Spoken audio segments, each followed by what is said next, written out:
beesha Cabdulle Ibrahim oo kamid ah beelaha deegaanada Jubbaland ayaa maanta magaalada Kismaayo ee xarunta gobolka Jubbada hoose ku doortay nabadoon cusub. Munaasabada lagu dooranayay nabadoonka ayaa waxaa ka soo qayb galay ismada Jubbaland, nabadoono, oqaal, waxgarad, dhalinyaro iyo haween. Suldaan Cali Aar oo kamid ah suldaanada deegaanada Jubbaland oo munaasabada hadal ka jeediyay ayaa ku dheeraaday taariikhda nabadoonka cusub. Wuxuuna ka sheekeeyay taariikhda nabadoonkii hore oo ahaa aabaha dhalay nabadoonkan cusub oo lagu magacaabo Cabdiqaadir Xaaji Axmed Yacquub. sida la sheegay waxaa xafladan loo dhigay nabadoon ka tirsan nabadoonada harti nabadoon Cabdulle Ibrahim ninka loo dooranana yahay Cabdiqaadir Sheekh Axmed Yacquub. alxamdulillaah isaga wali waa nin dhalinyaro ah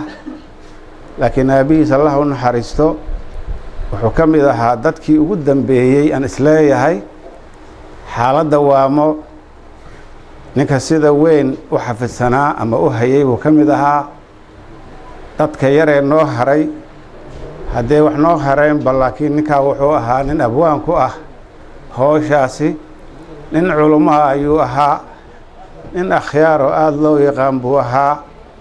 sheekh iyo xaajiba wuu isku lahaa waxaan u malaynayaa haddee ninka maantay uu dhalay ninkaasi ee naloo keenay ee loo keenay inuu xaaladan maanta dalka ka jirta wax ka qabto dhibaatada jirta aad og tihiin inuu ku soo biiro waxaan ilaahay ka baryaa inuu ilaahay u fududeeyo waa nin dhalinyaro ah laftirkiis mutacalima sheekha inta alxamdulilah hadduu qofka isla haysto. sidoo kale waxaa iyagana dhankooda madasha ka hadlay ismo iyo waxgarad waxayna aad u soo dhaweeyeen nabadoonka cusub Cabdiqaadir Xaaji Axmed Yacquub waxayna Allah uga baryeen inuu xilkan ku garab galo. ninka la caleem saarahay uu ka sheekeeyay title-kiisana uu ka sheekeeyay meeshuu ka soo jeedayna uu ka sheekeeyay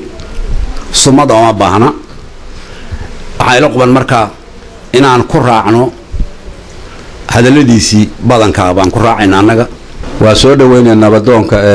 aad looga sheekeeyo salaadiinta ugu horeysay ay aad u xustay ilaahay ha u fududeeyo.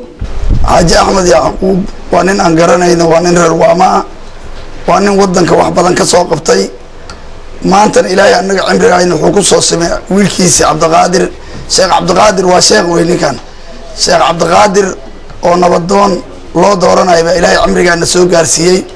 oo nagu soo simay Sheekh Cabdiqaadir aad iyo aad baan u soo dhaweynaynaa waan garab istaagaynaa waan kugu hambalyeynaa ismadii iga horeeyay baa warka dhameeyay. gabagabadii nabadoonka cusub Cabdiqaadir Xaaji Axmed Yacquub oo isagana ka hadlay munaasabada ayaa u mahadceliyay dadkii ka soo qayb galay wuxuuna ballan qaaday inuu ka soo bixi doono xilkan. Ilaahay tabaaraka wa tacaala waxaan weydiisanayaa waxana waa mas'uuliyadana Ilaahay tabaaraka wa tacaala hortiisana waa iska weydiin doonaa kuwii aniga aan u horeeyo idinkana ay igu xigtaan oo Allah hortiisa aan ku ciiboobin Allah naga dhiga dhamaanteen. amiin. iyo nabadoonada iyo dhamaan qof kasto halkan sharaf mudan oo fadhiya waxaan leeyahay ummadda xil weyn ayaa loo hayaa xilkaas Ilaahay tabaaraka wa tacaala nagu maceebayo